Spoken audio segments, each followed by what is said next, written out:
Today's episode is sponsored by Chipotle, and I'm going to apologize in advance to some of you because I've been told that when I do these Chipotle spots, they make people hungry. All right, I'm sorry, but it's not my fault if Chipotle makes awesome burritos with grilled adobo chicken, organic tofu sofritas, tasty slow-braised carnitas, and other delicious ingredients without all the mystery junk you get at other restaurants. I'm sorry, it's not my fault that they do that. So you can sit there being mad at me for making you hungry, or you can go out and get some Chipotle, food without a side of questions. We're also sponsored today by Simply Safe. Simply Safe is the new way to get home security. If you want to keep your home safe but don't want to deal with aggressive sales guys, steep monthly fees, or long-term contracts, get Simply Safe. Go to simplysafewtf.com, pick out the right system for your home, and you'll have it up and running 30 minutes after it arrives at your doorstep. Get award-winning professional monitoring at only $15 a month with no contract or commitments. For home security without all the headaches, go to simplysafewtf.com. WTF listeners get an exclusive 10% off. All right, do that, all right, people? All right, let's do the show. Lock the gate!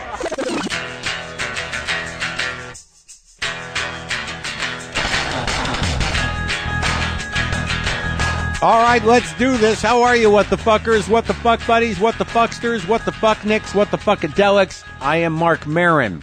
This is my show, WTF.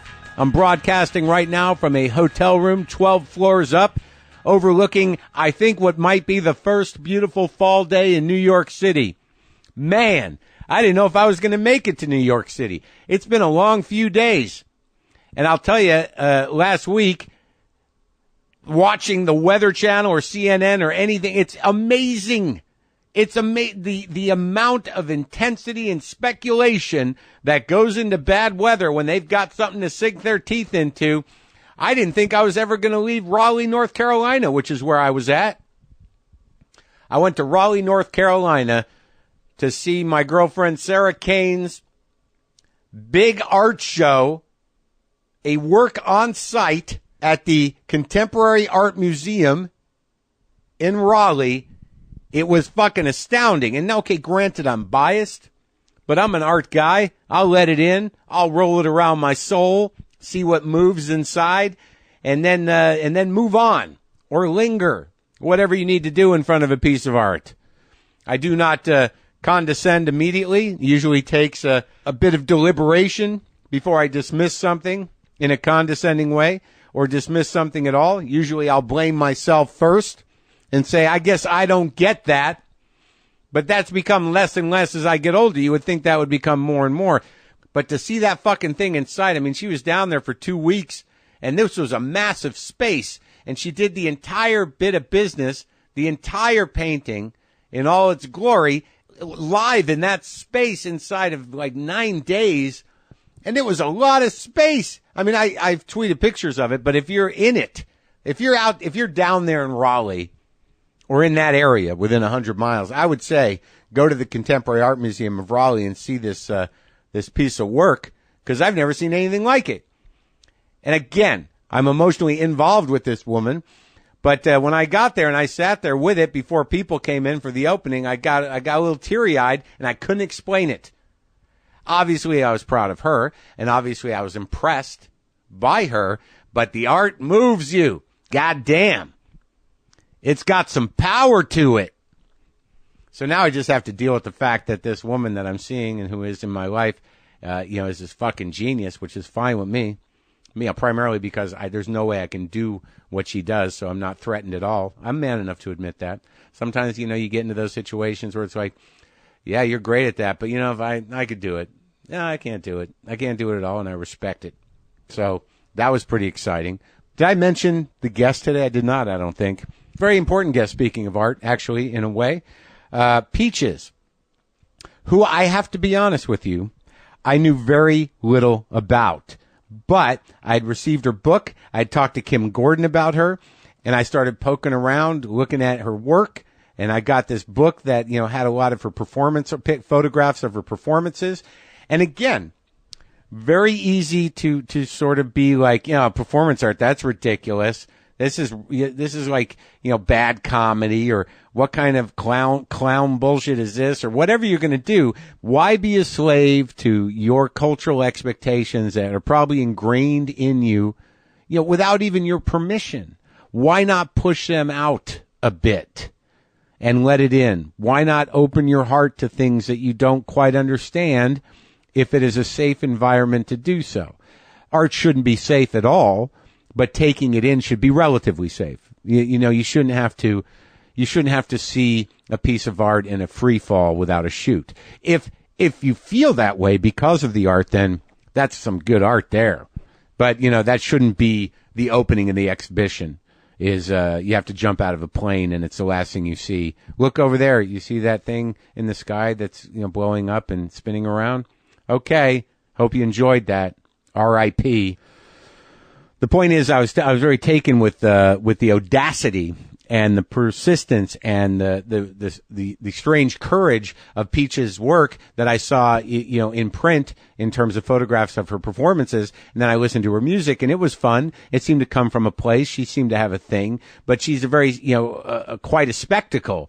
And she does a lot of stuff with prosthetics and costumes and haircuts and penises and things and boobs and, a lot of different stuff. So I did a little research. I poked around a bit and learned some stuff about her. And this was the most interesting thing. There's a thing I do that I'm not sure is correct. And that is, there's two things, is dismissing people as crazy without deeply acknowledging my own particular insanity. The other thing is assuming people who are uniquely talented in an uncomfortable way are damaged, I think is wrong. I think it might be wrong to assume people are damaged just because of their profession in most cases. Again, look at yourself. Where are you coming from? What's your lot in life? What have you chosen to do with your life? What are the reasons? What are you hiding from? What are the emotional scars that you're trying to solve? It was one of those situations where I'm speaking directly about my guest today, Peaches, where I'm like, she's got to be out of her fucking mind. Which is a fairly conservative, frightened way to assess something you don't understand without really knowing. And you'll find in my conversation with her, I was amazed at how grounded and focused and sort of deliberate she is in her path to her creativity and to her actual work. So I learned a lesson. Don't make assumptions, especially negative pathological assumptions about someone's psychological disposition based on their work, because you might just be projecting, and why don't you reckon with your own shit? And hopefully whatever they're producing makes you go that full route and ask those questions of yourself so you can do that. Sometimes art's supposed to do that. Wow, this is fucking nuts. Well, why is it affecting you like that? Shut up, man. Here's something from Twitter. This was tweeted by @Muhdawn, Muhdawn.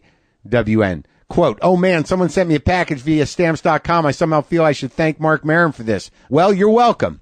But what you should really do is get on that stamps.com train yourself, my friend. Buy and print official U.S. postage right from your own computer and printer. You get the digital scale to automatically calculate the exact postage you need for any letter or package, any class of mail. You'll also never have to waste valuable time at the post office again. Print the postage you need, put it on your letter or package, then just hand it to your mail carrier, and you're done, people. Look, if seeing Stamps.com labels on packages makes you think of me, I'm fine with that, because I use Stamps.com when I'm in the garage. So I walk the walk, my friends. Start a 4-week trial with a $110 bonus offer that includes the digital scale and up to $55 of free postage. Don't wait. Go to Stamps.com. Before you do anything else, click on the microphone at the top of the homepage and type in WTF. That's Stamps.com. Enter WTF. Yeah, I did that, the New Yorker Festival interview with Khalifa Sana, who I'd never met before. He writes for the New Yorker. He writes a lot about music and stuff. He's interviewed me before about some stuff, but he did a good job, and I want to thank everybody for coming out for that. That was a fun conversation. I like to talk. I'm always surprised that people want to see me talk. Sometimes I think, like, don't I talk enough? Is anyone going to come to this? Why would they come see me talk more in a different context? But I'm glad you did, because something always exciting happens when I do talk. And tomorrow I will be at Princeton University in New Jersey, my friends. I will be doing a free lecture, part of their lecture series out there. That starts at 6 o'clock on Tuesday, October 6th. I will be at Princeton in the McCosh Hall, room 50. I'll be there giving a rap. You're free to come, New Jersey people. I'm going to be in the same room where Albert Einstein presented his theory of relativity. Thanks for telling me that, guy who's running the lecture. Oh, man. Not a lot of pressure. I better put something together. Right? I'm glad I made it out of Raleigh. Boy, that hurricane that didn't happen almost had me buying a house down there. We're sponsored today by DraftKings, who continues to sponsor this show despite the fact that I know nothing about fantasy football. But it's getting to be worse than that, isn't it, people? I mean, DraftKings knew from the start that I had no interest in fantasy football, but it's been 2 years now, and I haven't made even a modest attempt to be interested in it. I think I put negative effort into it, actually. I probably knew more about fantasy football when we started, which was zero knowledge. And I think I actually know less now, if that's even possible. So it's cool of them to keep sponsoring the show. Lord knows I've been no help personally. But that's the beauty of DraftKings. They don't even really need me. They just need you folks out there who like fantasy football. Because if you play season-long fantasy football, you're going to love DraftKings. It's the same thing, but with no season-long commitments and millions of dollars in prizes. Go to DraftKings.com now, use the promo code WTF, and play for free with your first deposit in this Sunday's $1 million fantasy football contest, where first place takes home $100,000. Enter WTF for free entry now, only at DraftKings.com. This isn't fantasy as usual. This is DraftKings. Welcome to the big time. So I didn't buy a house in Raleigh. I'm in New York. The clouds have broken. And what I was going to say is I was surprised at how relieved I was to see rain and to experience the beginning of a season, because L.A. is slowly drying out on all levels. It's fucking apocalyptic there. I'm getting to a point, people. I'm getting to a point where I'm about to run. So let's now talk to my guest back in the garage. Peaches, her new album Rub is available now, and Peaches is on tour as well at the current time. Go to peachesrocks.com to see where she's going to be. Also, that lovely coffee table book I got. So this is my conversation with Peaches. Want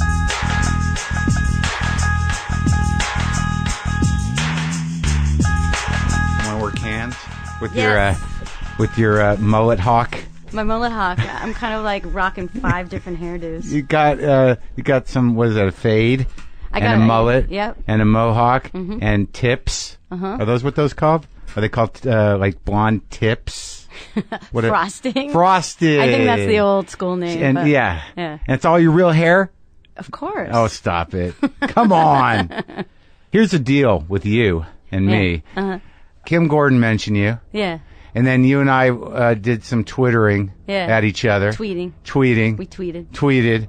And then I'm like, all right, I got to reckon with Peaches. I got to figure out what this is all about. And then sort of I immersed myself in the music, in the world, in the book. And then there was that moment where like, where the fuck have I been for the last 15 years to like not be up to speed? But you're not that easy to find, are you?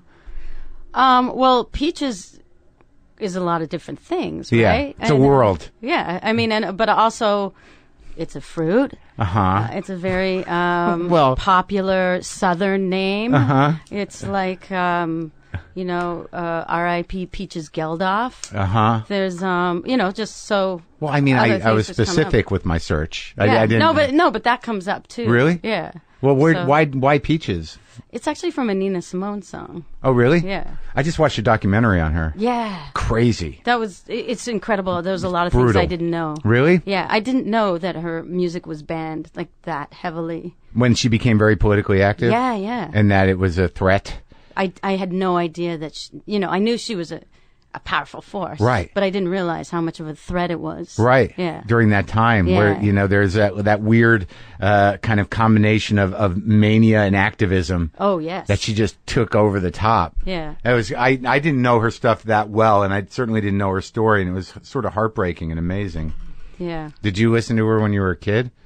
Yeah, I listened to her a lot. But that song, For Women, at the end, she says, they call me Peaches. And that's where you got it from? So I was like, oh, I want her to sing that to me.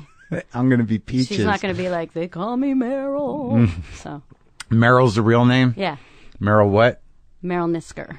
And it's Jewish. It's Jewish. It doesn't sound so Jewish, does it? Nisker. Not really. I know those SKs with the ER sometimes. Polish. Yeah, Polish. Yeah, I'm part Polish Jew. Uh-huh. Yeah, we all came from the same. What's the other part?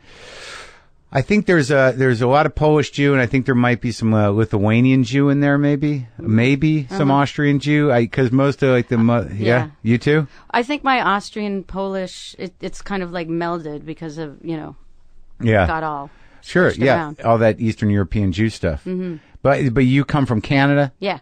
So your family ended up there, and mine ended up here. How'd they get to Canada? Half my family went to New York, and half went to Canada. Actually, they went to a farm in Edmonton. Really? Yeah. And they were like, what are we doing here? We're not farmers. But isn't it weird how they end up there? How do Jews end up there? I never know, what the process is. I don't know.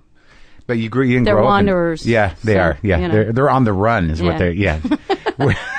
What part did you grow up in, though? Toronto.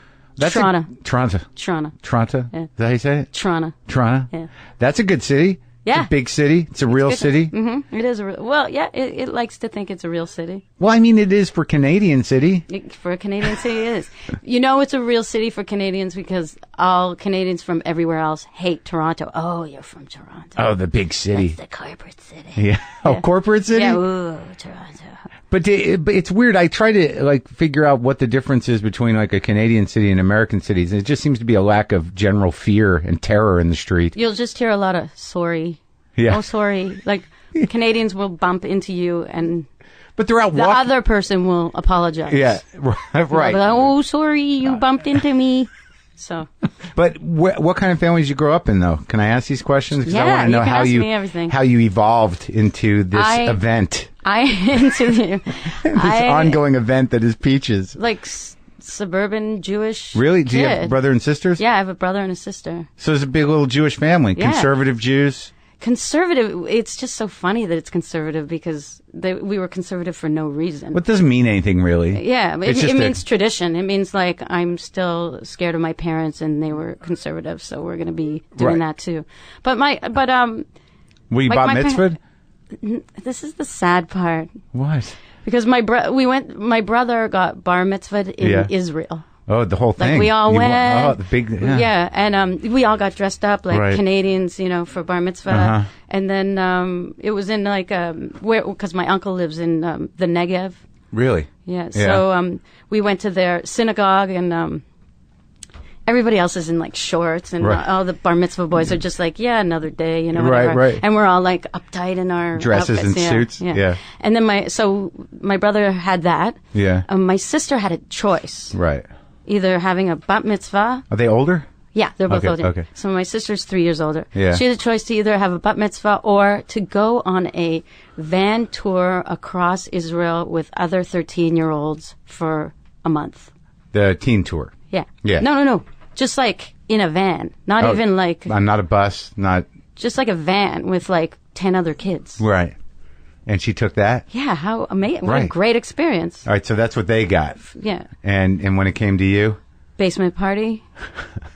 They were about to renovate the basement. But you had a bat mitzvah? No. You didn't? I just had a basement party. They're your brother's DJing. That's it? Yeah. That's probably what started your whole career. That was the bitterness from the basement party. Yeah. I went to half-day Hebrew, half-day English school. Really? Yeah. So I really was always why? I can't even learn English. How can I learn Hebrew too? And I was very spaced out kid. But they were really Jewy. I mean, that's not sending, I mean, we all, eventually you get to Israel once. Yeah. No. Me and my sister both went to half-day Hebrew, half-day English school. She can speak Hebrew. I can't because I just spaced out. I was this is too much for me. But do your parents both speak Hebrew? No. What's your old man do? He's an accountant. He used to be a pro baseball player. Really? Yeah. In Canada? Yeah, he got discovered in a like a small park because like when his parents came over, they'd always bring people over, right. And they had no money, so everybody would live in their house. Right. They basically lived under the dining room table and then give away their room and everything. And one person who stayed at their house took my father, who was they had two sons. My father was the younger one, and he's like, "Kid, I'm going to show you how to pitch." Yeah. And he would pitch every day with my father, and then. And your dad became a pitcher? Yeah, he was a pitcher, and he was a pitcher at the time where you could still be a batter. So. And for what team? He was like the Cleveland Indian farm team. Okay. Yeah. So he never made the majors? No, his mother died when he was like 21. Oh. And he was just like, I want to go home to my girlfriend and get married. And then he became accountant. But he's the most contented man. He's like, no regrets. So happy. He's been with my mother since she was 14 and he was 17. Really? Yeah, and they love each other. Still? Yeah, they're in their 70s. They're so in love. It's. That's so sweet. Yeah, it's. You're just like, I'll never have that. Why do we assume that? I don't know. They're amazing. We're getting up there. Like I've been through a few. I've been through a few. I tried. I have a good model, so I've tried. I don't know what causes the fundamental inability or the dissatisfaction or the hunger to keep, to not relax into it or something. I think that it seems like there is a lot of compromise that you just have to live with. I think, I was married.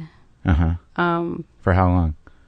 Well, I was with this person for 9 years. Yeah. But, he was 21, I was 24. We got married when I was 28. Really? Yeah. So you were with him... In Canada. Right. Yeah. So how long were you with him before you got married? 5 years. And what did that guy do? He was an artist. Painter? He was a painter and a sculptor. He was really interested in making, action figures. So he used to and he used me as a model. So right. he'd stare at my face and on my moving parts. And then he made an action figure of me with 13 movable parts and my head. And for a year he was just carving it and staring at me. What were you doing at that time? Well, I was doing music at night and my day job doing music with children. How did you play piano, guitar? Guitar. Sing? I was learning acoustic guitar. And you were 21? Yeah, 21. Okay. Yeah. And this is when you getting back to your parents, what did your mom do? She didn't. She just hung out. But at 30, she went back to school, psychology. Oh, really? Yeah, parent effectiveness training courses and. And she started smoking. Of course, because she had to be intense as a psychologist. Yes. The smoking kind. Yeah. The thoughtful, intense one. Yeah, she is. That's exactly her. Really? Yeah, very, very thoughtful, intense. And was she, did her parenting shift at 30? How old were you when she was doing that, smoking and being a psychologist? I think I was probably 12. Right? Yeah. So was there a big shift in the approach? No, I didn't notice I was too spaced out. Why are you so spaced out? I don't know. I was just spaced out. I just didn't understand why all these... I don't know. I just didn't understand why I had to go to this kind of school or why I lived in this life. And, it wasn't more like a defiant thing. It was more like, I just don't get it. You felt out of place? Yeah. Yeah. Just uncomfortable around the regular people? Around the life. I didn't even know why, Yeah. It wasn't like I was a loner. I had friends and everything. But inside you were like, I'm different than this. No. I wasn't even I was just spaced out. I was really? just like, what's going on? Yeah. No drugs. No drug. I was 12. Right. Yeah. Well, it starts young. Maybe not in Canada, but here, you can get going pretty early. Yeah, it's true. You can. So you're doing that. You're being a spaced out kid, and then when does the compulsion to create happen in general? Because, with somebody that does all the things that you do, that it's hard to sort of categorize it in probably until later, but you seem to be pretty open to creativity in a big way. So was there a specific thing that kind of triggered you? Well, I was, I memorized songs all the time, one of those kids. I was almost in an autistic fashion. I remember every song. I used to New Year's when I was 6, I would stay up and listen to AM radio and write down like the top 100. And then I would like have it of that year, and it would be very important to me. To listen to all of them and to know all of them? To know all of them, and I'd be so excited if I knew every song or things like that. So I was really into music in my head, but I didn't know it meant anything or... Right. And I didn't think you could be a musician if you didn't have training. Right, yeah. Or anybody else around you that was doing it. Who were the bands that sort of moved you early on? Was it like disco music? Rock music? All of it. Yeah. I remember hearing Talking Heads on like a classic rock station. I'm like, this is different. This is it. This is like not classic rock, but it's on this station. I don't understand why, but I like it. Like Psycho Killer or something? Yeah, right. Yeah. And you're like, what? I was like, why is this here? Yeah. And also, when I was 12. Yeah. Usually it's always when I was 7, but it seems like today when I was 12. 12 is a big time for you. So that was a pivotal year, the 12. Yeah, well, we used to have these... before the basement party. Yeah, right before. Leading up to... Yeah. But we used to have school dances. Right. This is after I went to half to Hebrew, half to... When I went to the public school, which is ironically called Zion Heights Junior High. But it was not a Jewish school. No. But we would have school dances, and they would play a lot of early hip-hop, like... Right. First hip hop songs. Yeah. And early funk music and disco. Right. Yeah. So that was like 70. 78. Right. Yeah. And so there was like a large music you can dance to. Yeah, and I loved to dance. You did? Yes. My dad and my brother made me play hockey because I'm Canadian. You played hockey? Yeah, and all the games were Saturday nights. But I was invited to like bat mitzvahs and bar mitzvahs, so it was like a big problem for me. I'm not going to play hockey. I don't want to play hockey, Dad. I want to dance at the bat mitzvah. How were you on the skates? Pretty good? Horrible. It was horrible. I wanted a hockey success story. There's no. What did your siblings end up doing in life? In life now? Yeah. Well, my brother is a editor. Yeah? Yeah. For film editor? Yeah. And he works on TV right now. Do you have two? And I have a sister. And what's she do? She is living life, and she's the most beautiful person ever. She has a debilitating disease. She has multiple sclerosis, and it's a galloping form, and she's just trying to get through the day all the time. But she's so positive and like the biggest inspiration of my life. Is she in Canada? No, she's in White Plains, New York. Oh, yeah? Yeah. And do you spend time with her whenever you can? Yes, I try to spend a lot of time with her. She's an inspiration because of her determination? Yeah.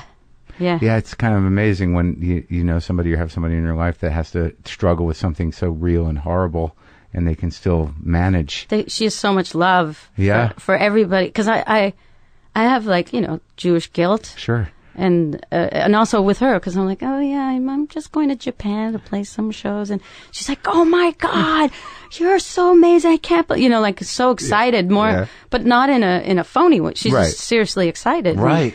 Because I don't want to like make her feel bad or right. But she loves it. She vicariously, lives through it. So she's excited for your success. And yeah. I have to, like, when I watch your stuff or when I listen to it, in terms of how it's provocative, at what point did your parents say, like, I guess she's doing good? When they read about it in, the newspaper, then they're like, oh, because they're friends. Like, my mother had a harder time. My dad was like, oh, we listened to Donna Summer in my car. Bad girls. I know what you're doing. Yeah. And then I remember he read an article on Little Kim once, and he was like, oh, I read about Little Kim. I know what you're doing. I know what you're up to. Yeah. Well, so let's get back around to what provoked you creatively. Okay, so you're listening to music, but at some point you started to evolve into this, performance artist / techno goddess thing. Provocateur, but it didn't start out that way. It doesn't sound like. It's all very organic. I mean, like I said, I didn't even know what art school was. Like, I didn't know what that was. Right. I didn't. But you were 12. No, but also like even I didn't know about contemporary art or any of that stuff. No, my we had like a Dali print on my wall, and so I was like, why is that?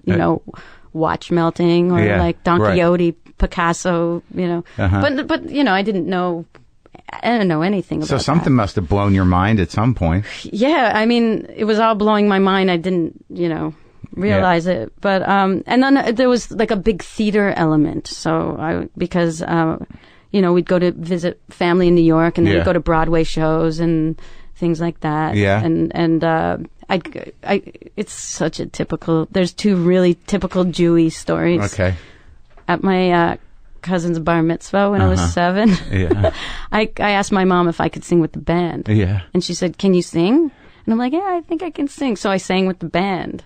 So, and then Did you nail it? I nailed it, and I had to sing it at every bar mitzvah, every bar mitzvah and wedding and stuff like that. So I mean, then the secret was out. Like Meryl can sing, and so every Barbra Streisand album or anything that came out was like, "There's a new Barbra Streisand. Can you learn Evergreen?" So I would sing all that. And you liked learning lyrics, so it wasn't a problem. I loved it. I remember waking up one morning and on the radio was like Barbra Streisand and Neil Diamond singing like "You Don't Bring Me Flowers." And I ran into my parents' room like, "Oh my God, they're singing together!" Neil, and you knew both of them? Yeah, well, because that's all we listened to, Sure. And then my parents were like, "Yeah, that's cool," and I couldn't believe they weren't as excited as I was. About Neil Diamond and Barbra Streisand? Singing together. Yeah. So you graduate high school? Yeah, well, so I was very into theater because that's all I knew. I was wondering about that. Yeah, so I was very into theater, and then we had this really special program in my high school where in grade 11, see, that's a Canadian thing. Yeah. You guys say like... We have it. 11th grade. Okay, well, similar though, right? You do this. So grade 11, you go to 12, right? Grades?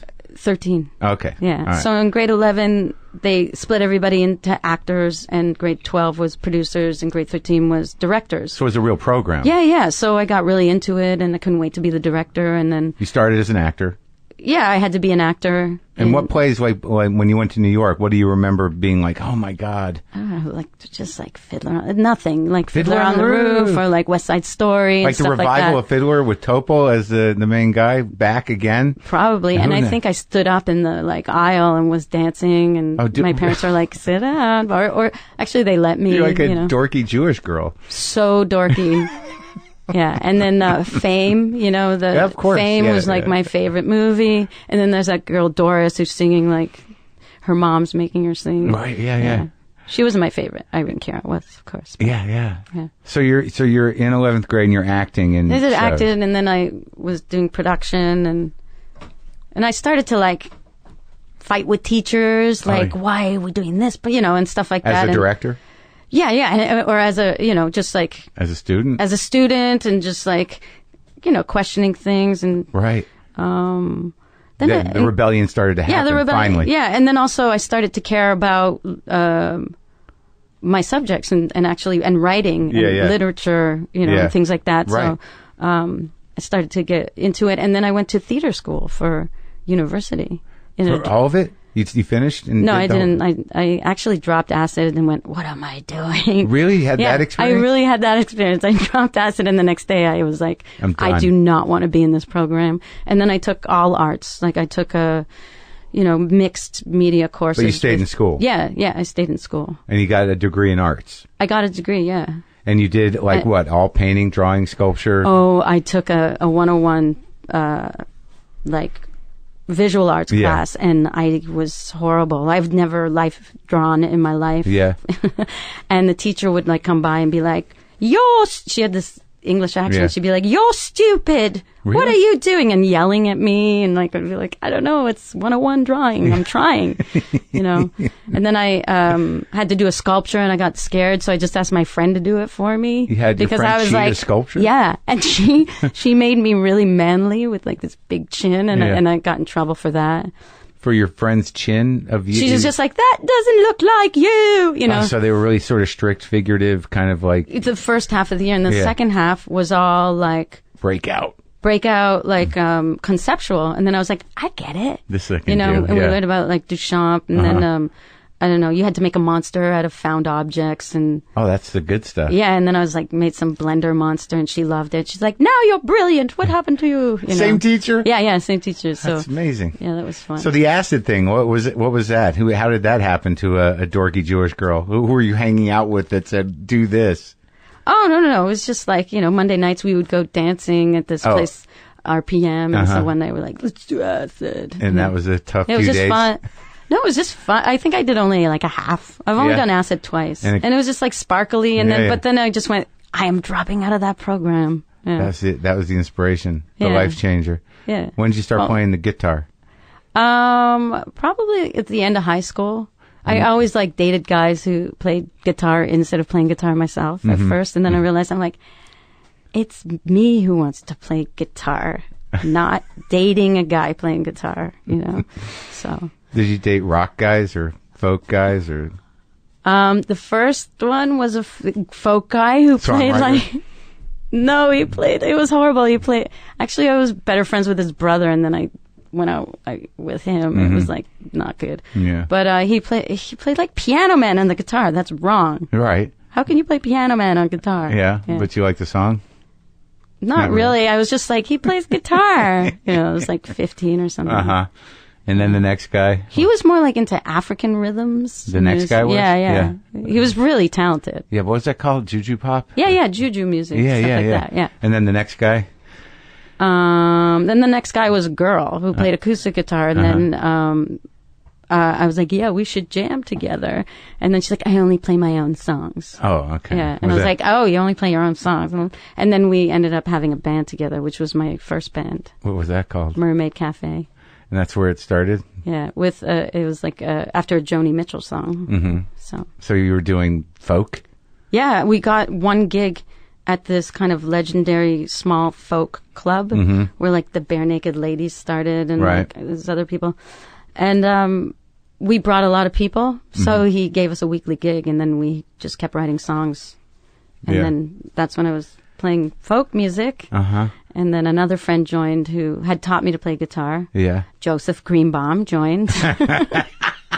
And then it was only Jewish kids coming to our shows, and I was like, I'm trying to break away from the scene. Was the girl you were seeing Jewish? She was Jewish too. Yeah. Yeah.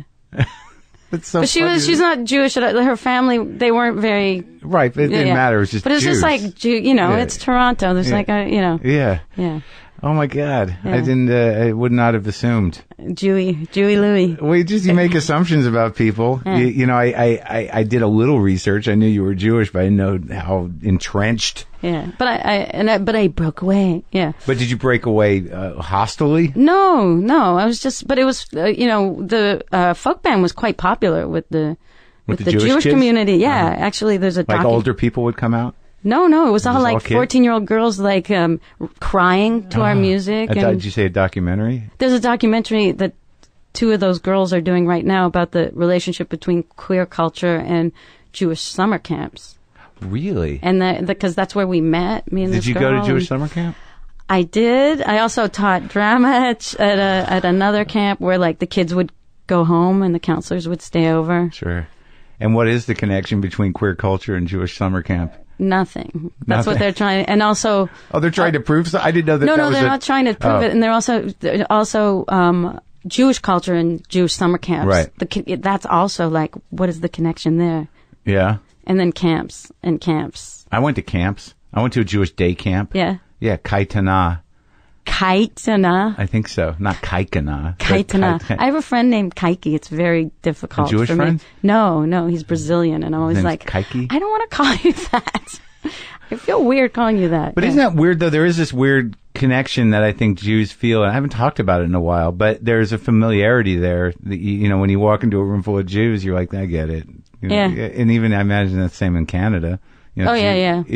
There's this thing that it's a weird kind of, with exceptionalism. You're sort of brought up as a Jew to believe that Jews are like insanely special. Yeah. Yeah. And there you are with a bunch of Jews singing songs. Great. But what is there? But there's no Jewish culture involved in these summer camps. It's just hanging, no, really, no singing, no, none.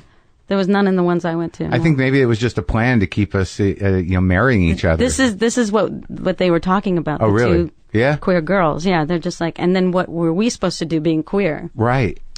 And then Mermaid Cafe, our big song that people would come and cry to, right. was about two young boys who were in love, and the mother catches them in bed, and one of the boys runs out of the house and gets on his motorcycle and drives away and gets hit by a bus, so. Really? So dramatic. Yeah. That was your big song? Yeah. Who wrote that one? Andy D, the other girl. Uh-huh. Yeah. And she rode a motorcycle. It was kind of about her. Uh-huh. But not the part getting hit. But you didn't want to make it girls? No, she made it about boys. I don't know why. It was just... Yeah. But was that the first sort of time you started to kind of push the envelope a little bit and present that life? I don't think I even thought about it as pushing the envelope. No, but I mean, like, how was it being received about, having a relationship about two boys who were in love with each other? That was like totally the song. Oh, really? And I was like all the Jewish kids in the, heteronormative community, they loved it. It was like, they were also like, Andy and Meryl are sleeping together. Yeah. There was also that, right? So the gossip was there. Yeah, of course. Heteronormative. That's the word. That's that's the classification. Heteronormative. I've never heard that before. Really? I like it. No, I mean I'm not up to speed on the classifications. Yeah, well, of us all. It's not really. I guess it's not really. I guess I'm kind of heteronormative. I'm okay with it. Welcome. Yeah. Thanks. So how do you get from playing in a folk duo to Fancy Pants Hoodlum? How does that happen? Because I didn't want to play folk music anymore. So I just started experimenting around. So with what? With other musicians. Yeah. Like jazzers or whatever. Yeah. And just like using my voice more. I loved Nina Hagen or, Diamanda Galas and just like, ooh. Diamanda Galas, that's heavy shit, man. Yeah, she's amazing. Do you know her? I do know her. Yeah. She's a really sweet, beautiful person. Yeah. I remember when was those first couple records were huge for a while. Oh, the one with like John Paul. That John one. Paul Jones. Yeah. That was 90s, a while. early 90s. Yeah. So you started to get into that. Did you sort of shift peer groups?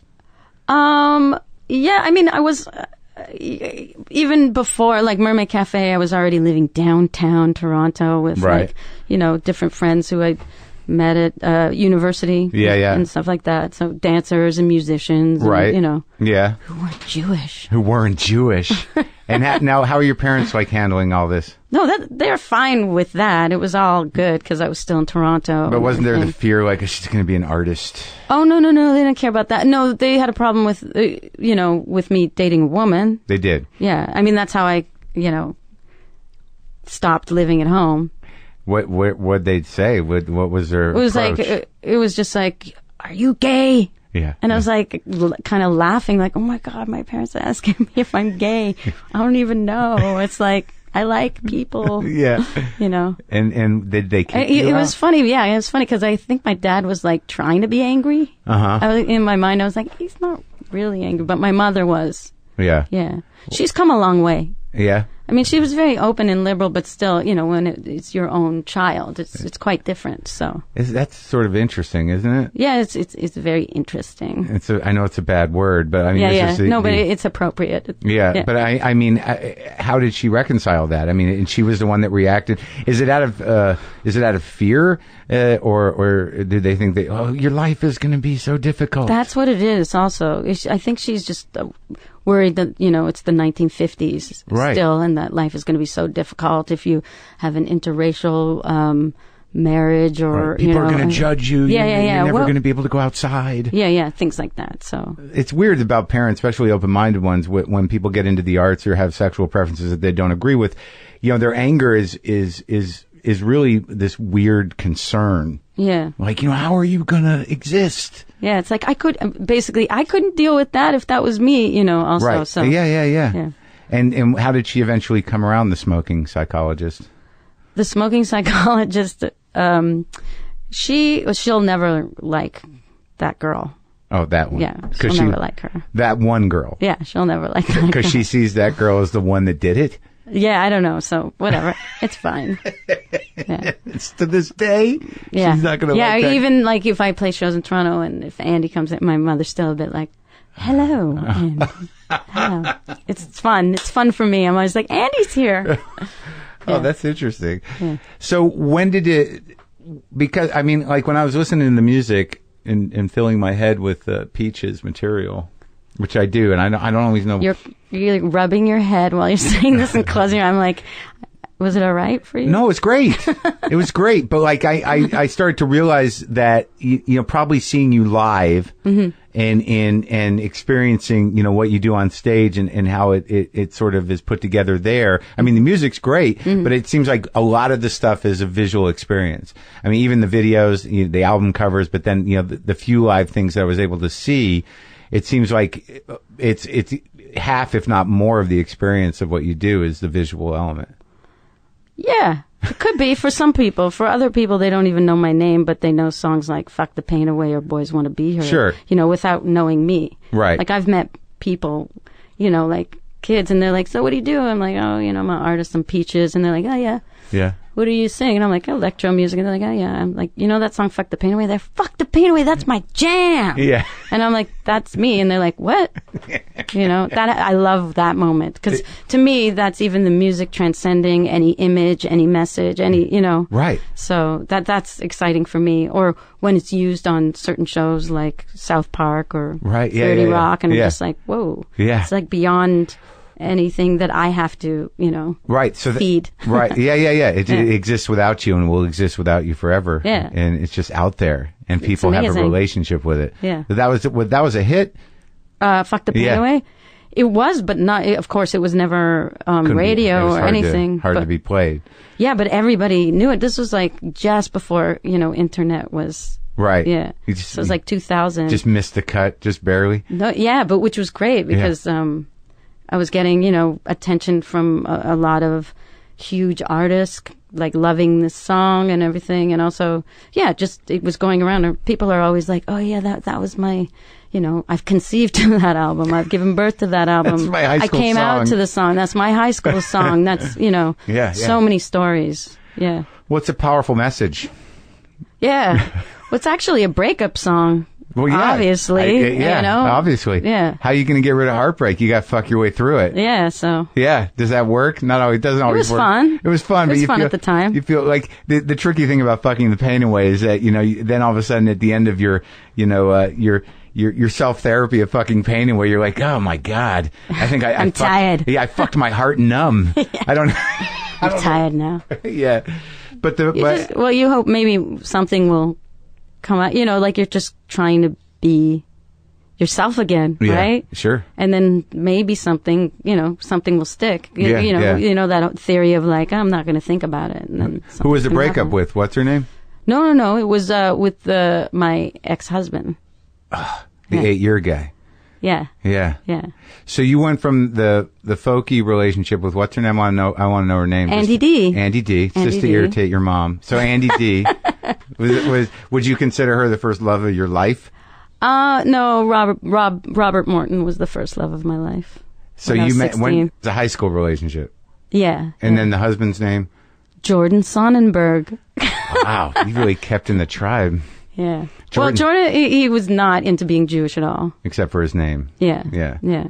And he was an artist who he was made an artist. He made incredible things. He also made a model of himself with a big claw and a big heart on. Like, I would really like to, you know, relieve myself, but I can't because I have a big claw for a hand. So was he like? He sounds like. I mean, I was bad in bed. I just was like, oh wait. No, it means he's got some problems. Yes, so he had a lot of issues to work out. So.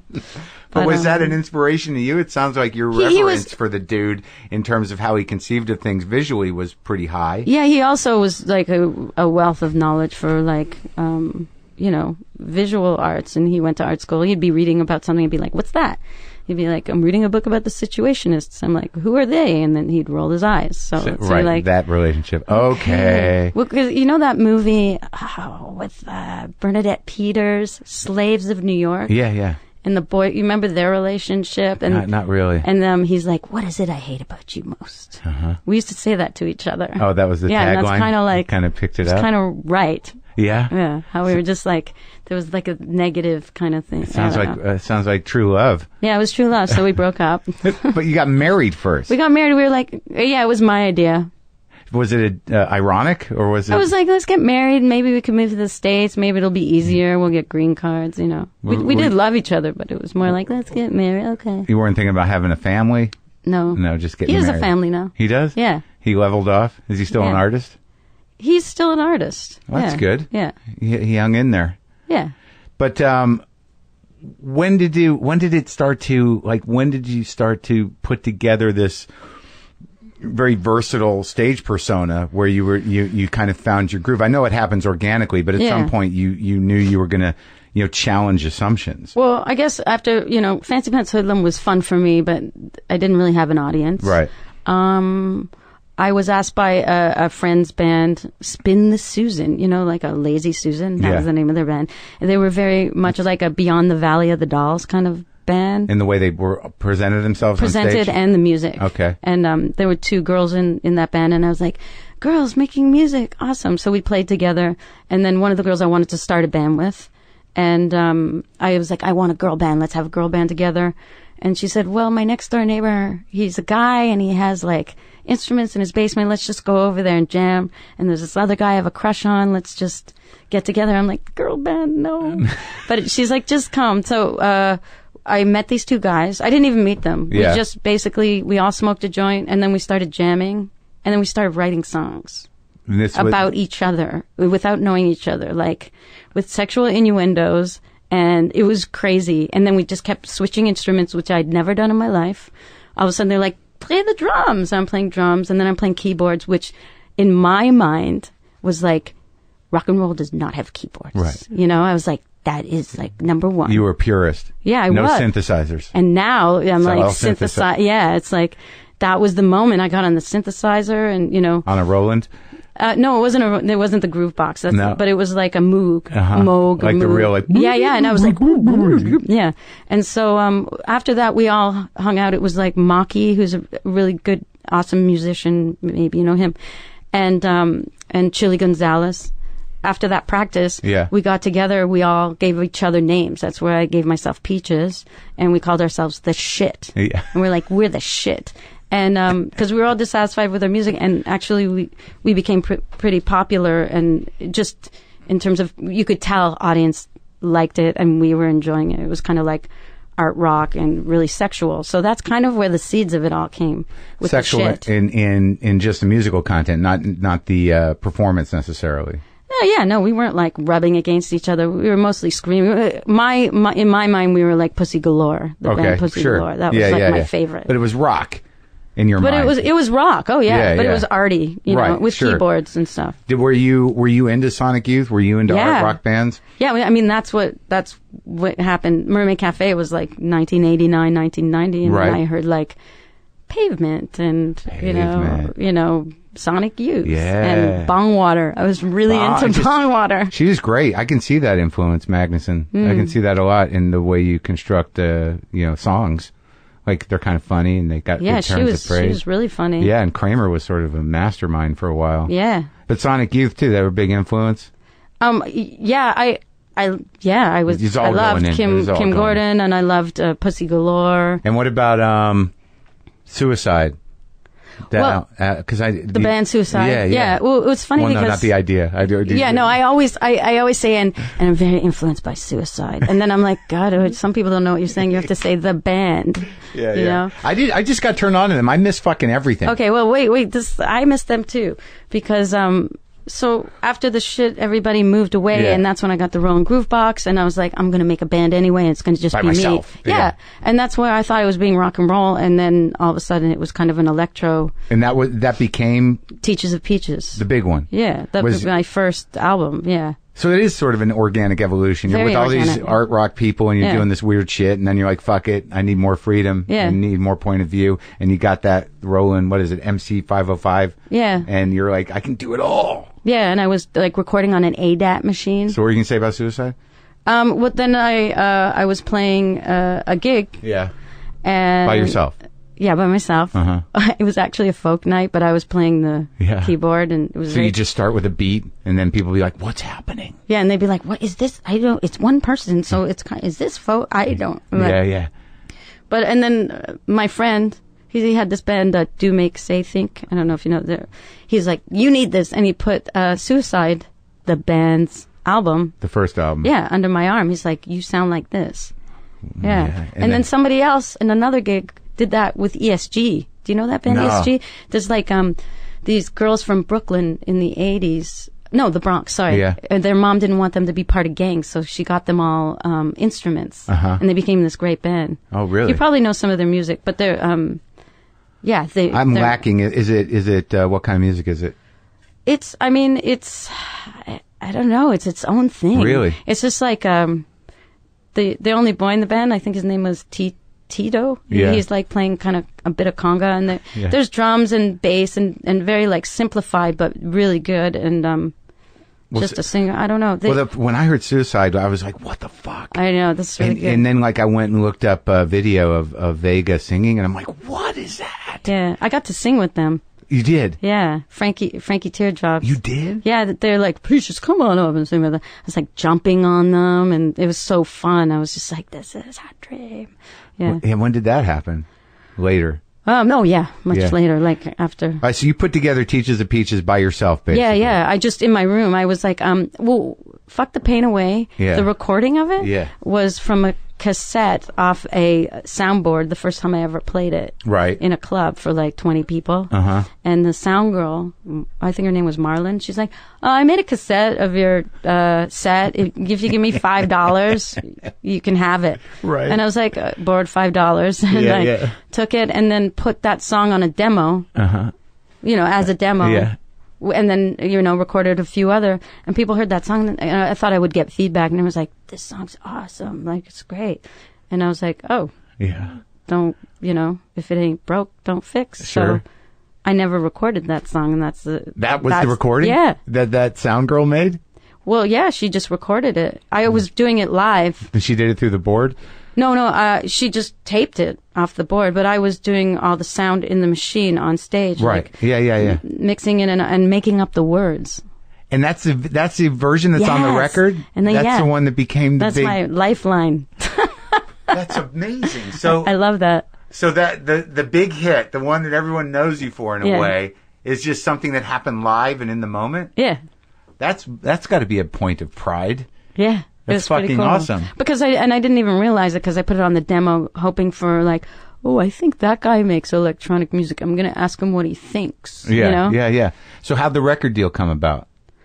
There wasn't really a record deal. I mean, I went with Chili Gonzalez. Yeah. He had these like two CD players. What's his real name? His real name's Jason. Yeah. But he had 2 CD players. And you could plug it into a system. Right. And I had my own groove box, and we went to Europe. We're like, let's go to Amsterdam and smoke weed. That's all we wanted to do. Right. And he's like, but he had a place in Paris through friends, and then we met somebody else in Berlin, so we went there too. Like, it was just by chance. Yeah. And we would be like, we have machines. You can plug them into your stereo system, and we could play music in your bar. This is before laptops and everything. Sure. And now it's like, oh yeah, just plug it over there. Like everybody with their phone and, This was a more sort of organic techno experience. Yeah. And it was like 1998. Yeah. Yeah.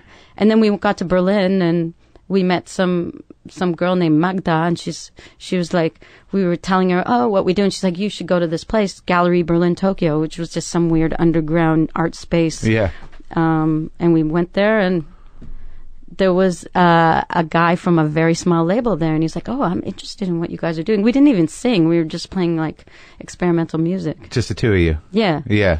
And then I had to go back home. I had commitments. And then I was like, I'm going to move to Berlin. Should be fun or whatever. And then I made Teachers of Peaches in Toronto during that time. So this is post-wall Berlin. This is open city Berlin. It's 1999 and stuff. Later. So 10 years later. So what was the scene like there? Because I've talked to people who were there early on when it was dark and like who did I talk to? Like Nick Cave and those people that gravitated towards the energy. But was it still pretty vital? I mean, was it still like... It was incredible. You like climb through windows to get into like parties where there's like 5 people partying all night long. Yeah. But like having the best time of their life, But what was the art scene like? Did you see anything that was starting to kind of feed into what you were doing? There was a group, the Honeysuckle Collective, and they were just making videos and doing performances and things like that. Were you considering yourself a performance artist? No, actually, I wasn't. You do get labeled that? I did get labeled that. Well, I remember like when I played because people weren't used to also just like a machine. Right. They were used to people with a machine looking down, pretending that it was rocket science. Yeah. So I was like, fuck that. I'm going to like put a rock and roll energy. I'm going to like perform with what I have, like Iggy Pop style, that's my, thing. But I'm going to play electronics. So it's going to confuse people. It's going to confuse people that I'm a girl in like little pink shorts and you see my pubic hairs and I'm aggressive, but I'm seeing these sex things really positive. So I was just like, let's go. And people were just freaked out about it. And, they saw it as art or punk rockers loved it. Like a lot of the... Because it was different. Yeah. And a lot of the Berliner punk rock people started their own like, electro one-person bands after that. You planted the seed. Yeah, it was pretty... But there was also like... Atari Teenage Riot, which was, more of a digital hardcore scene, which came right before what I was doing, which was like more, like angry version. Right. And I was like, let's have fun with it more. So you're not driven by any anger? No, there's definitely, anger and stuff, but it's playful. Right. Yeah. So was Iggy a big influence on what you wanted to do on stage? Yeah, but even more like raw power, all the riffage. Yeah. I wanted to get that into electronics, which is AKA Suicide, the band. Sure. But I didn't know who they were. Right. So yeah, and then of course my dreams came true when I met Iggy Pop at some award show where I just ran in and was like, "Hey, Iggy," and I don't know, he was in some kind of great mood and I said, I love you. And then he held my hand and we were just kind of looking at each other like, yeah, man, thanks. And his girlfriend was there and she's like, hey, this is Peaches. She's the shit. And he's like, oh, cool. And I was like, where do you live? And he's in Miami. And I'm like, oh, I'm playing there next week. Want to come? So when I played in Miami, my guest list was Iggy Pop +1. Yeah. And he showed up. Oh, that's amazing. So he always gives me time. Oh, really? Like if I see him, he'll hang out. Like, yeah, he's usually eating a steak and drinking 1 glass of red wine, He's very, it's very lucid. You make assumptions about those guys. He's it's all still in there. His memory is so smart, clear as a bell, and he's a real thinker. Yes, totally. Yeah, it was really like surprising to me, to have him sitting here and just lock in. Like Rollins once said, there's sort of this weird difference between Jim and Iggy. Yeah. Like, if you talk to Jim, you're going to get a very sophisticated, thoughtful guy. And then when he becomes Iggy, that's a whole different thing. Yeah, he's like, fuck all that, man. Yeah, it's a very defined difference. Mm-hmm. So when did you start, integrating, spandex and cocks and hair? And yeah, well, multiple boobs. Well, this is the thing. Like when I started playing, I got a really cheap pink bathing suit because I'm like, I should wear something girly because I was mentioning I was being so aggressive on stage, and people started to point at my bathing suit shorts because they would see pubic hairs. Right. And I was like, oh my God, they're like freaked out that they see a few pubic hairs. This is amazing. Yeah, right. And the album cover is a picture of that, which is from a live show. Right. And then I started to make like crotch galleries and things like that because people would be taking pictures of my crotch because they couldn't believe it. That there was pubic hairs coming out? Yeah. It was just, that was so weird. Challenging. Yeah, challenging. Because it sort of, it kind of, I guess the idea is that it undermines the sexual excitement of the shorts. Yes, so like the heteronormative interpretation of what those shorts mean. Exactly. It's like, that's not clean. There's hair coming out of it. So and I would play on that and armpit hair and stuff like that, which is you liked doing that. challenging well, this I was just heteronormative? lazy. I don't know. Is it? Yeah, I really don't want to shave there all the time. You get No, I know, but but you knew that you were onto something. Yeah, but I was like, oh, that's fine. Let's just do that. Yeah. But then you decided to keep upping the ante a little bit. Performance-wise. Well, once you realized that people were like, what? Yeah, no, it just people were playing into it too. They were making me costumes like that you talked about, this multiple boob costume with the Barbie heads that I had. Yeah. That was made by one of my dancers. She just presented it. She's like, I made you this. Well, the woman I'm seeing is a painter, and she turned me on to Louise Bourgeois. Oh, yes. Today. She's amazing. And she has like one of those multiple boob. Right, yeah. But she also does all kinds of, all those interesting sculptures that are kind of claws, kind of clits, kind of cocks, and you're like, what? And then spiders, and like, what? She's incredible, yeah. It's kind of mind-blowing along that front of provoking heteronormative culture. Yes. I'm getting it. Yes. Give me some other classifications. But at some point, you must have realized that there was a following accumulating around, what you were doing with, sort of turning gender stuff inside out and pushing those buttons. Yeah, I mean, I really was speaking about it sincerely. I wasn't like trying to like think about, some kind of, it was just kind of happening. It wasn't an activist movement. No, I was just, yeah. And there was there's comedy to it. Yeah, there's comedy because that's the best way to let people know what you're thinking, Right. It's like that's the way you get through to people. Yeah. They laugh and then it goes in deeper. Sure. So. And when you do something as big as some of the outfits you wear and some of the effects that you have, and if you've got a dildo on somehow, it is hilarious, but it's also sort of like, what the fuck? Yeah. The dildo is funny because right before I moved from Toronto to Berlin? Yeah. I was seeing this girl who was a leather maker. Uh-huh. And she made me my first red leather shorts. Uh-huh. And she made me 2 leather dildos. They were leather dildos? Yeah. Wow. Yeah. And those ones weren't used. Those were more for show. Yeah. So I gave them to my 2 dancers. Uh-huh. And they wore them. I mean, I wore them. I wore it. I wore it on face mask. I didn't even think it was controversial because I don't know if it's controversial. It's just provocative. Provocative. I don't know. I just thought it was funny. Yeah, it's hilarious. Yeah. Why not? So, and I almost got arrested actually when I opened for Queens of the Stone Age at the Palladium. Really? Because I was wearing that dildo because I have a song "Shake Your Dicks." Yeah. So me and my gal pal sidekick Mignon, we're both wearing them and singing "Shake Your Dicks," and then after there was like a whole team of people thinking about, should we call the police? Is this indecent exposure? It isn't, because they're prosthetics. Yeah. They're not, exactly. It's not real dicks. Yeah. So, but it was amazing to me that there was even a discussion about it. But the law enforcement is like, I don't know if this counts if they're not real cocks. Yeah. I would have, yeah, that conversation would have been good. That would have been real good. Yeah. So, but between Teachers of Peaches and the next album, there's a lot of years. 3 years. Yeah.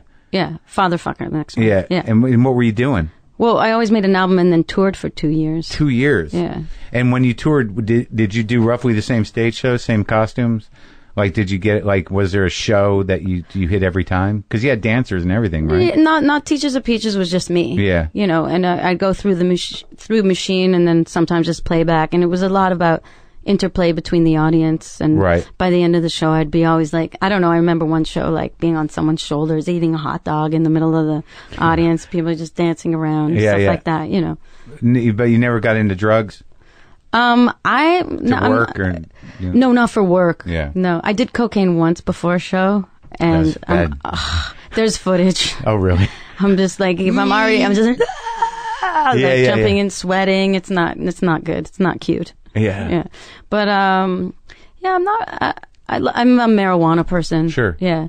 But do you ever think, like, you've clearly had a profound influence on a lot of other artists, and how do you register that? I mean, do you look at people like Lady Gaga or other people that are taking the type of kind of humorous, like, it seems to me that you planted a seed of something that she is aware of. Yeah, of course. Yeah. Of course. Do you know her? No, I don't know her. How do you feel about her? I mean, what she does is quite different because she's taking the the greatest influences of the last 30 years and put them all into her show. Meaning Madonna and Grace Jones, sure. Roisin Murphy. So you think she's real aware of what she's appropriating? Yeah, she's very, she knows all that for sure. Yeah. And so you see yourself as a different type of performer. Yeah, I mean, I'm just organically doing this thing and it happened or whatever. Yeah. But I'm not mad at being like part of this. Let's look at an iconic history and build Gaga, like Grace Jones, Madonna, Peaches. I'm like, yes. Okay. Elton John. Okay, cool. I'll be in that gang. Thank you. But I guess what I'm asking as a person that has spent a lot of time in my past, judging myself against others, are you happy with where your career is as you are? Yes. I am so happy I'm not huge. I'm so happy I'm not Lady Gaga. Right. It's not my goal. Right now, it's even such a good time, like with this new album. In the book? In the book, yeah. With the new album, Rub, now I'm doing interviews and people are like, you're important. Things that you said happened. Like what? Well, because I was always like, I'm not moving towards the mainstream. The mainstream has to move towards me, with like gender issues and like gay rights and blah, blah, blah, blah, blah.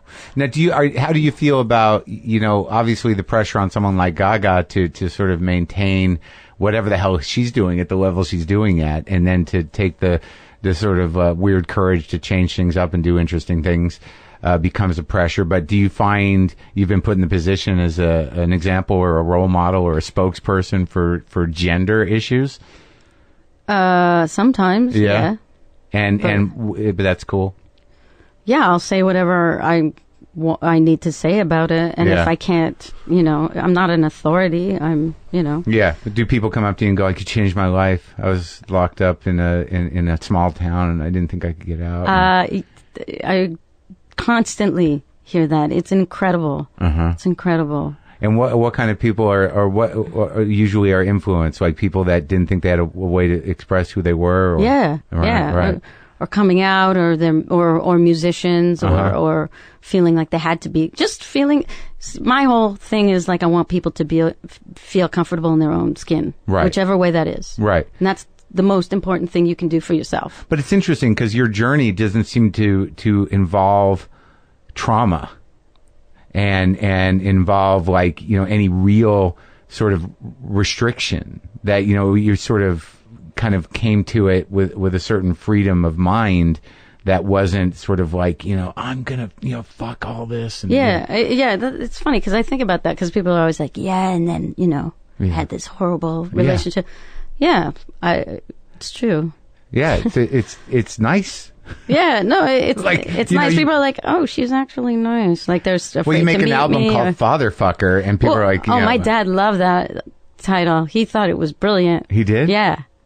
He was like, I totally, it was, because it's all based on like motherfucker this, motherfucker that. So it's like a joke. It's a turn on a phrase. That's what it is. Right. It's just like, what if we said fatherfucker all the time? Like, oh no, Yeah. So he got the joke and he was. Yeah, he loved it. He was like, your beard looked so cute on the cover.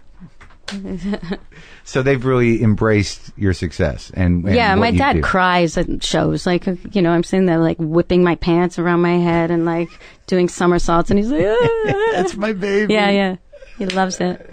But then they constantly, even now more than ever, my mom's like, we're so proud of you and you're doing really important wonderful things, but the thing we love most is that you're a good person. That's really sweet. That's true. Yeah.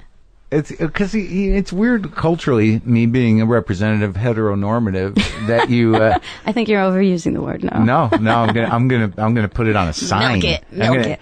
No, but I to classify in terms of our assumptions about like what you do. So like there's always going to be this sort of like, oh, she must be fucked up. Yeah. And it's just not the case. Yeah. And I think that's an amazing thing, and it gives you a sort of power to come from a place of fun. And really creatively embracing all these possibilities comedically and otherwise, and challenging from a place that isn't sort of like, has an axe to grind. Yeah. Some sort of, yeah. Yeah. I just want people to feel comfortable in their body, I swear. No matter what. I swear. No matter what. Yeah. Just feel comfortable in your body. Life's too short. Yeah. Yeah. You might as well be whole. Yeah. I mean, isn't that what we try and do our whole lives? I don't fucking know what we're trying to do. you're trying to find out who you are. That's right. That's it. That's right. And that's being comfortable in your own body, right? Right. Yeah. Right. And then there's, religion and politics that tell you have to be this way, and mainstream this way, and that's where, all the problems start, and all the hidden secrets, and all the Republicans going on the, affair sites, and then you find out the truth. And, so what repression causes. Yeah. And what fear causes. Yeah, exactly. It's all, why are we giving into the repression and the fear? Right. And it's not like, let's just fuck everybody all the time. Yeah. I have like my standards, and I have but I just, really honor yourself that way. And when you did Impeach My Bush, that record, was that, obviously there's a political statement in the title, but other than that, the one tune, did you see it as a political record? I thought I see each album like now in retrospect. I see Teachers of Peaches as a masturbation album in a very positive sense. I see Fatherfucker as role playing. I see Impeach My Bush as a call to revolution. And then I Feel Cream is exploring my vulnerable side. Yeah. And Rub, which is my new album. Return to masturbation? Yeah, return to masturbation. Always return to masturbation. Exactly. Come full circle. Yeah. But the one I Feel Cream, and your vulnerable side, in what way? When you were putting that album together, were you thinking, like, I'm a grown person, and now I have I'm grounded enough to do this other thing? I think it was I decided to collaborate with people. Yeah. Like I was like, I'm just going to collaborate with these people that I want to work with. Which is vulnerable. Which is vulnerable, right. Exactly. And then some of the songs became very vulnerable. And and also I'm always like, I'm challenging myself, Sure. So why don't you challenge yourself to also use that side, the vulnerable side. How did it feel? It was great. Yeah? It was great, yeah. And what is Rub? What is it? It's just what do you Rub, it just sounds good. It's lazy. No, it's like, The music, though, is different? It's very classic me. Oh, yeah. Yeah. Classic good. Peaches? Yeah, songs like Dick in the Air. Song called Rub, of course. And in terms of making dance music, that's a whole other world in itself. Yeah, what is dance music? I don't really... No, but techno gets this reputation. I'm not techno. No. Yeah, no, for techno people, they'd be like, ha, ha. Right. Kindergarten. I have to say it in a German accent. It's kindergarten music. No, it's nice, but I wouldn't say it's techno. Like, I mean, there's a place in Berlin called Berghain. Yeah. I don't know if you ever heard of this place. It's like the Mecca for techno. Yeah. And everybody goes there. You go there on a Thursday and leave on a Monday morning. And everybody's just naked, and the music's like it's like a crazy... Yeah. Movie. Maybe I'm thinking electronic dance music. How's that? Is that better? Like EDM? Yeah, is that?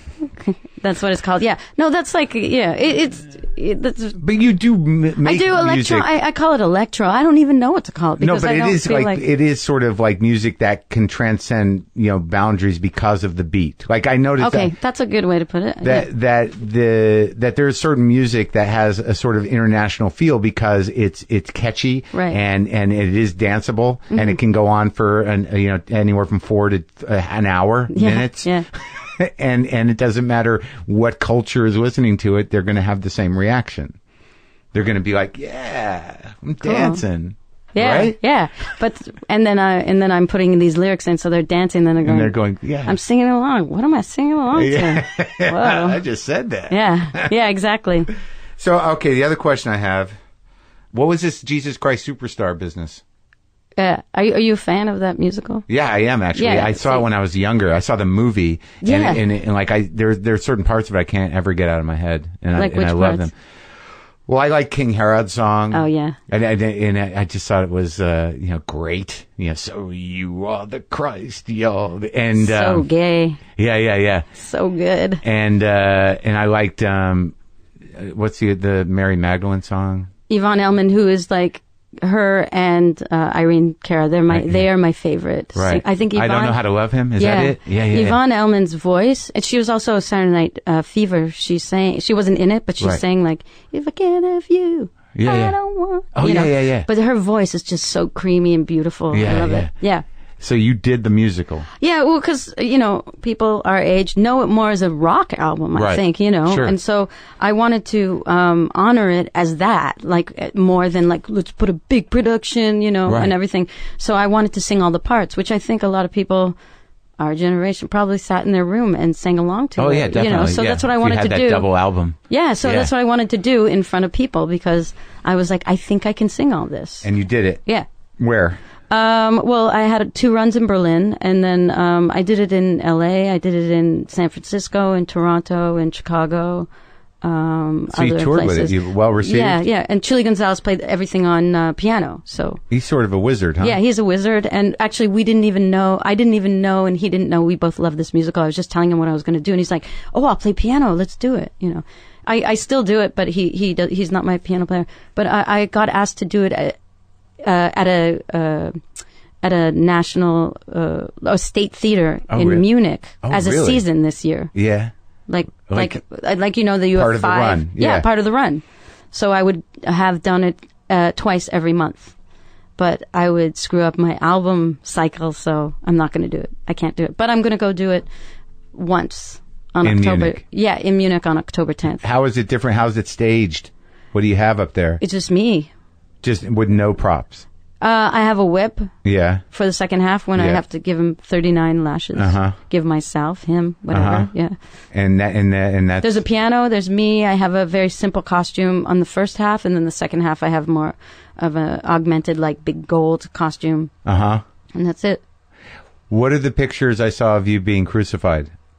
Oh, with the big dick. Yeah. That also is like this Russian artist came up to me and he said, I bet you need a cross for this show. I'm going to make you one. Yeah. And I had no idea. I didn't give him, and I was like, okay. Yeah. And he made me this, like... It's a giant cock I don't cross. even know, like 30-foot long. It's all muscle, and there's a heart in it. People don't realize, like, all the, like, body organs in it. And then at the head top is a penis. Do you use that in the show? I did on the Berlin run. But now I just become the cross. Oh, okay. I just, like, roll down some extra gold, so I am the cross. Yeah? Yeah. Mostly because I couldn't travel with it. Right. Yeah. Where is And I think it was, like, an unnecessary, like... Why hit him over the head with a cock at the end? Yeah, I mean, I mean, some people, that was, to them, they were like, finally, it's a Peaches version. Yeah. But I don't think it's essential to the show. Right. But it was there, and this artist made it, and it was great, so... Where's the cock cross being housed now? In a place called How Theater, where we did the original production. It's there. It's just under there. And the Russian artist, every time I come back to Berlin, he's like, "Where's my penis cross?" And where are you with religion in general? Like, how do you feel about it? Does it play? I'm pretty mad at it. Oh yeah. Yeah. I think they screwed up. Yeah. Yeah. So you don't have any spiritual practice? The spiritual practice I'm not mad at. I'm just mad at, like, organized religion. Sure. But spiritual, I mean, I want to meditate. Yeah, me too. But do you? No, I don't. Yeah, I want to. Yeah, so we'll do it sometime. Yeah, we'll 5 minutes. Why can't you do 5 minutes a day? Why is that so hard? That's something you get asked? I get asked that. It's like, no, it's really easy. I ask myself. You do? Yeah. 5 minutes. Just sit and breathe. Clear your mind. And then all of a sudden, what time is it? Where's my phone? Yeah. But people who do it are like so sort of like it changes your life. Yeah. And I don't fucking do it. Yeah. I don't need to be in part of a TM or part of a group of it. I just want to do it. A couple of them have hit me lately. Yeah. The TM people. Yeah. They're like, it's not a cult. Yeah. You just have to pay some money. Yeah, you just pay us. Yeah, pay them once. You just pay once. A lot, and you get a mantra. Right, like $3,000 or something, right? No, it's ridiculous. Fuck it. Yeah. What are you doing in LA? Videos? Living. You live here? Yeah. I didn't know that. Yeah. I live here in Berlin. Yeah? I have a house here. And Where do you live? What part of town? Silver Lake. Oh, you're right here? Yeah. You're down the street? Mm-hmm. Hanging out? Yeah, going to Amara Kitchen. Did you ever do any of those performance art pieces, like in museums and? I tried. Well, Cynthia Plastercaster. Yeah. So she plaster cast my breasts. And I asked her. It's a change for her. Yeah. No, she started that in the 90s. She's like, why I gotta do girls. I gotta do boobs. Enough cocks. Yeah. So it's a lot of cocks. Yeah. So when I was in Chicago, I said, can we do it as a performance? And I was playing like a little show. at Weekend Records. I don't think it exists anymore, but we like did a performance. So my friend had to do one of the castings, and she was really nervous because she's never done it live. So we tried to make it like a live performance. And it worked? The boob that she did worked, and my friend was so nervous. My friend Malcolm is kind of like, oh. Yeah. He's like, I'm really close to your boob, help. Yeah. That one didn't come out as good? No, but it's okay. Got one good boob out of it. Yeah. That's all you can... That's all you can ask for. One good boob out of it. Yeah. Nice talking to you. Nice talking to you. It was great. Thank you. You feel happy? Very happy. All right. Well, good luck with the new record. Thank you.